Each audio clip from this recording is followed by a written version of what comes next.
दोस्तों, सुबह के लगभग 7:30 बजे थे। शहर की सड़कों पर हल्की हलचल शुरू हो चुकी थी।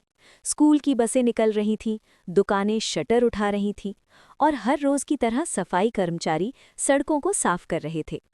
डीएसपी अधिकारी अनन्या मिश्रा अपनी सरकारी गाड़ी में बैठी आज एक जरूरी समीक्षा बैठक के लिए निकल रही थीं।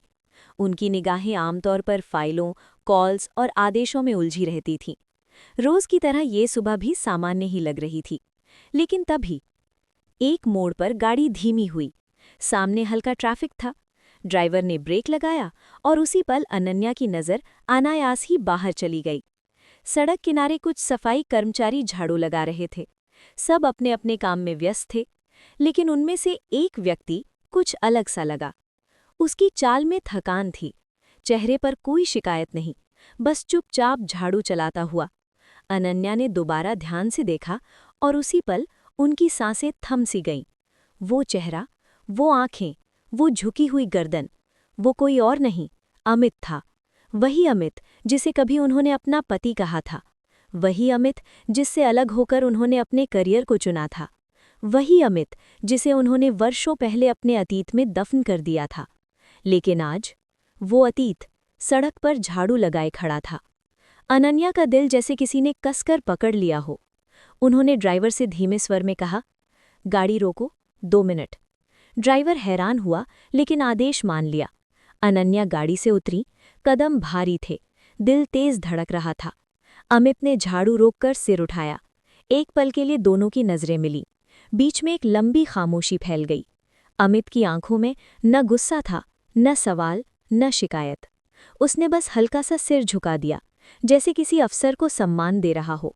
और उसी पल अनन्या अंदर से टूट गईं। जिस रिश्ते को उन्होंने कभी मजबूरी कहकर छोड़ा था, उसकी चुप्पी आज उन्हें कटघरे में खड़ा कर रही थी। अमित ने दोबारा झाड़ू उठा ली, जैसे अनन्या की मौजूदगी अब उसकी जिंदगी में कोई मायने नहीं रखती।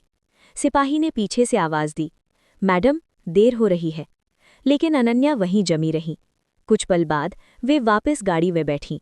गाड़ी आगे बढ़ी, लेकिन अनन्या का मन पीछे ही अटका रहा।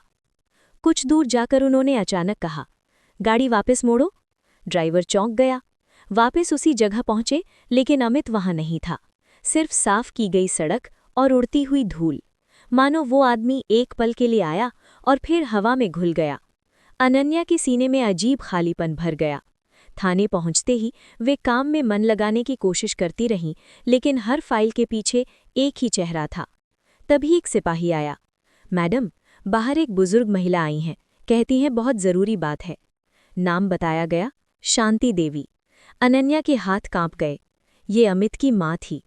शांति देवी ने कांपती आवाज में कहा, बेटी, आज तुमने अमित को देखा था?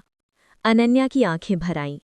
शांति देवी ने बताया, तलाक के बाद वो पूरी तरह टूट गया।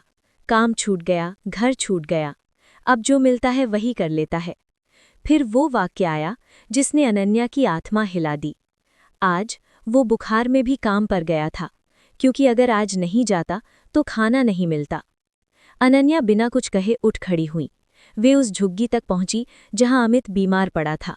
अमित ने उन्हें देखा और उठने की कोशिश की। अनन्या जमीन पर बैठ गईं। उनकी वर्दी मिट्टी में सनी, लेकिन उन्हें कोई फर्क नहीं पड़ा। उन्होंने रोते हुए कहा, मुझे माफ कर दो, मैंने तुम्हें समझा ही नहीं। अमित की आंखें भर आईं और पहली बार एक सीनियर अफसर अपने ही फैसलों के सामने झुक गई।